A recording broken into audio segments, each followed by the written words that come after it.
One thing I wish I would have gone more into depth in my previous video is why I think each member of the Qadištu is who I think they are, which is what this video is for, don't worry. I think the easiest one to confirm is Agarbat Marat, who I think is obviously that one, because in the texts, in the Jewish encyclopedia, she is described as being the mistresses of sorceresses or some shit. Basically that she has a very strong connection with magic, and she looks like a wizard, so or a witch. So, pretty easy connection there, boss. Shit, synonym. I've seen a lot of claims that she like eats the souls of the damned in like Jewish folklore. I haven't really been able to find a source for specifically that, but it seems like to be an idea parroted a lot. So I would assume that there's some basis in that. And in the trailer, we see specifically who I think she is eating somebody. So I think that connection makes a lot of sense if they're going with that idea. For Nema, uh, they seem to be the most seductive of the group, even though they're all like technically succubuses and angels of sacred prostitution. She seems to be the most outwardly like seductive with her poses and stuff. And from what I gather, Nama from the lore is also like that.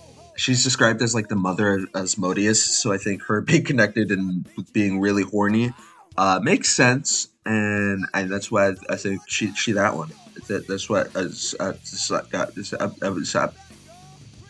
also another thing, a little piece of information released with the SMT5 website is that they specifically mention that the key to the resurrection is actually the Nahobino, which I think is interesting.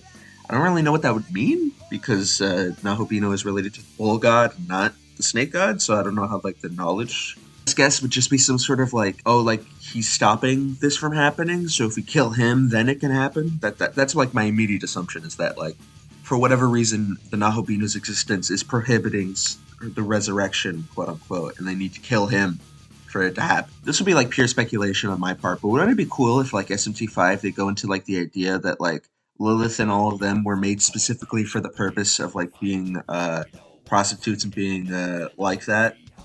So they were sort of like created in a way to fail by like God's eyes. So wouldn't that be like an interesting angle to tackle that idea? It's like they were made to fail, basically. How that's like fucked up.